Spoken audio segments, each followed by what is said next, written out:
Okay, here's the chapter 10 of Alice in Wonderland, The Lobster Quadrille. The mock turtle sighed deeply and drew the bag of one flapper across his eyes to look at Alice and tried to speak, but for a minute or two sobs choked his voice, same as if she had a bone of his throat, said the griffin, and it said the two words, shaking him and punching him in the back. At last the mock turtle recovered his voice, and with tears running down his cheeks, he went on again. You may not have lived much under the sea, I haven't, said Alice, and perhaps you were never even introduced to a lobster. Mm. Alice began to say, I once tasted, but I checked herself hastily and said, no, never. So you can have no idea what a delightful thing a lobster quadrille is? No, indeed, said Alice. What sort of a dance is it? Why, said the griffin, you first form into a line along the Caesar.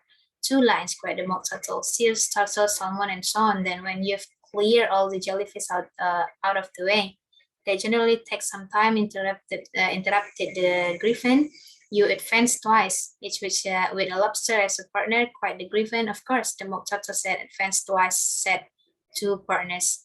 Change the lobster and retire in some order, continued the griffin. Then, the mock turtle went on. You throw the lobster, said the griffin, with a bound into the air as far out to the sea as you can. Swim after them, swim in the griffin, to turn a somersault in the sea, cried the mock turtle, capering wildly about. Change lobster again, yelled the griffin at the top of its voice, back to land again, and that's all the first figure, said the mock turtle, suddenly dropping his voice, and the two creatures who had been jumping about like mad things all this time sat down again very sadly and quietly and looked at Alice.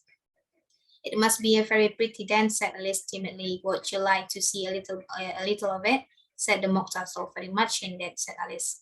Come, let's try the first figure, said the mock turtle to Griffin.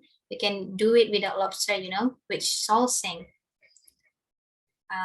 Oh, you sing, said the Griffin. I've forgotten the words. So they began solemnly dancing round and round Alice, every now and then treading on her too when they passed too close and waving their forepaws to mark the time while the mock turtle sang this very slowly and sadly. So here's the lyric of the song. Okay, still. Okay. Thank you. It's a very interesting dance to watch, said Alice, feeling very glad that it was over at last, and I do so like that curious song about the waiting. Oh, as to the waiting, said the mock turtle, there you've seen them. Of course, yes, said Alice. I've often seen them at Din. She checked herself hastily. I don't know where Din may be, said the mock turtle, but if you've seen them so often, so of course you know what they're like. I believe so, a little bit thoughtfully. If they have their tails in their mouths and they are oval crumbs. You're wrong about the crumbs, said the mock turtle. Crumbs will all wash off in the sea, but they have their tails in their mouths, and the reason is here the mock turtle yawned and shut his eyes, tell her about the reason and all that. He said to the griffin, the reason is that the griffin that they would go with the lobster to dance. So they got thrown out the sea, so they had to fall a long way. So they got their tail fast in the mouth, so they couldn't get them out again. That's all. Thank you, said Alice. It's very interesting. I never knew so much about a wheating before. I can tell you more than that if you like, said the griffin. Do you know why is it called a wheating? I never thought about it, said Alice. Why? It does the book. It does the boots and shoes. The griffin replied very solemnly. Alice was thoroughly puzzled. Does the boots and shoes? She repeated in a wondering tone. Why? What are your shoes done with? Said the griffin. I mean, what makes them too shiny?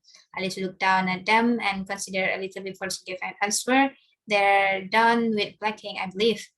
And boots and shoes under the sea. The griffin went on in deep voice. Are done with everything? No, And what are they made of? Alice asked in tone of great curiosity. Souls and eels, of course. The griffin replied rather impatiently, and his rim could have touched you that if I'd been the witting, said Alice, whose thoughts were still running on the song. I have to the porpoise get back, please. We don't want you with us. They were obliged to have him with them. The Mock Turtle said, no wise fish would go anywhere without a porpoise. Wouldn't it really? Said Alice in a tone of great surprise.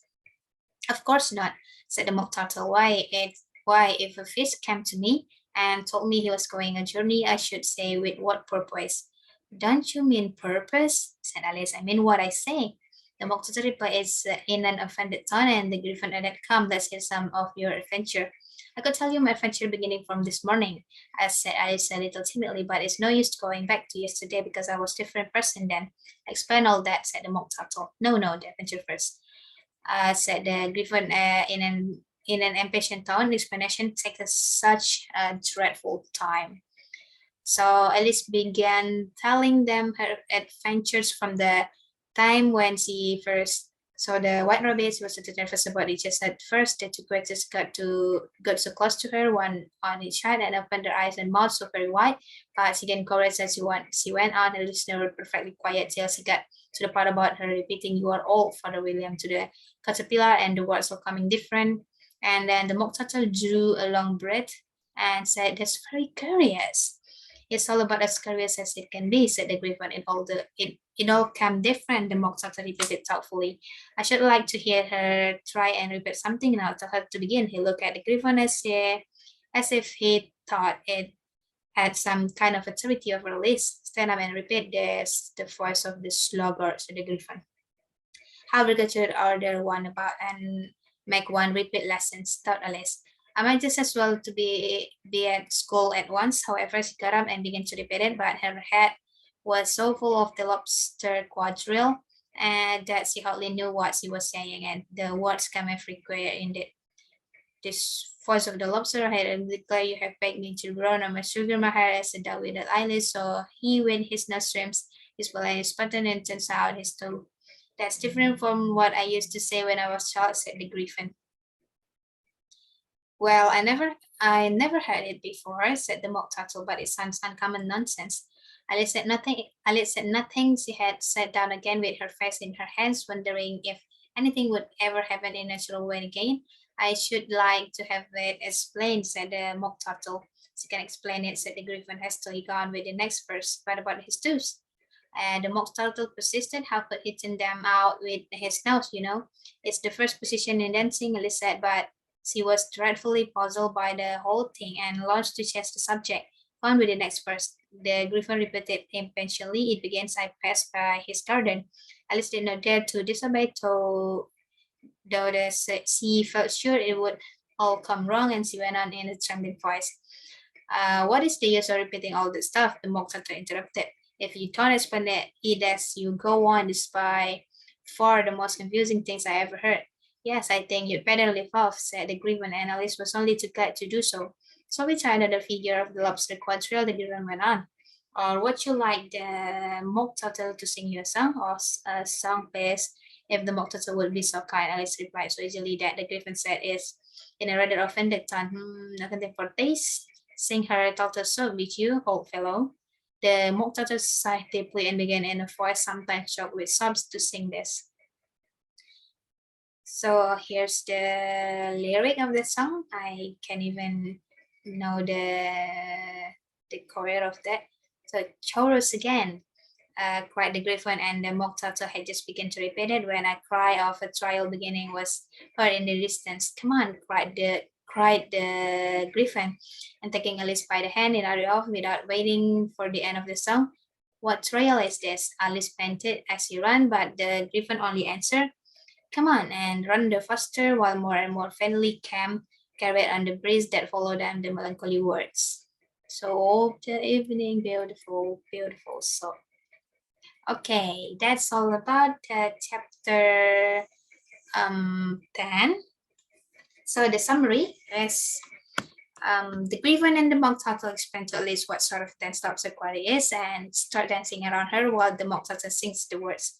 When they're finished, they ask Alice to tell a story. She tells them about her curious day and when she gets to the part about her repeating "You are old, Father William" to the caterpillar, they interrupt her and make her repeat this. This the voice of the sluggard, which comes out all wrong too. Then they ask the Mock Turtle to sing Turtle Soup for them. He is interrupted with a cry in the distance. The trial's beginning. Alice and Griffin run away and leave the turtle mode alone that's still singing. So that's all about the chapter 10. See you in chapter 11. Thank you.